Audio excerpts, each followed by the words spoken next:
Koncz vagyok, és jelenleg a szientológiával foglalkozom. Ez hasonló a pszichológia rész,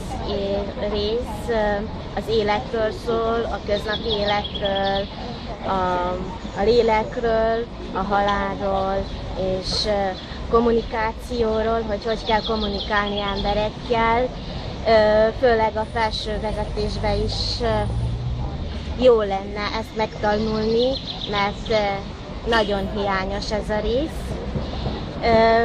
Másrészt megvédeni magunkat szemmel a negatív dolgoktól, a problémákat megoldani. Ezt sajnos nem tanítsák se a főiskolán, se az egyetemen, és se a gimnáziumban, se az általános iskolában. Ez szerintem egyik legfontosabb rész az életnek.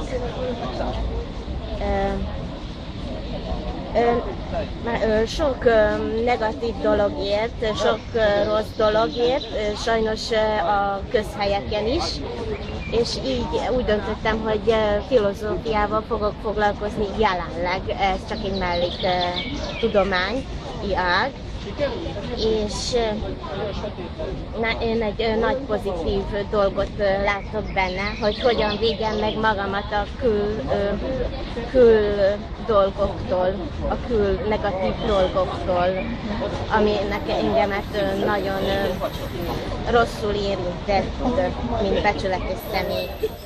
Remélem az interjúmmal segíteni fogok tudni több emberen, akik nagyon negatívan látik az életet, vagy kilátástalan az élet. Remélem mindenféleképpen fogunk tudni segíteni ezzel a tudománnyal.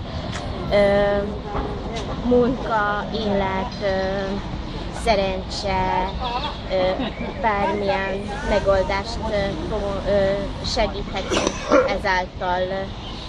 Hát remélem, hogy én is teljes mértékben el fogom sajátítani ezt a pszichológiai ágat, ismertetni fogom, hogy senki ne essen semmilyen hibába bele, ha az iskolák nem képesek ezt továbbadni, egyes iskolák. Szerintem ez olyan, mint egy mindennapi tantárgy, amit kellene tanulni. Köszönöm szépen, hogy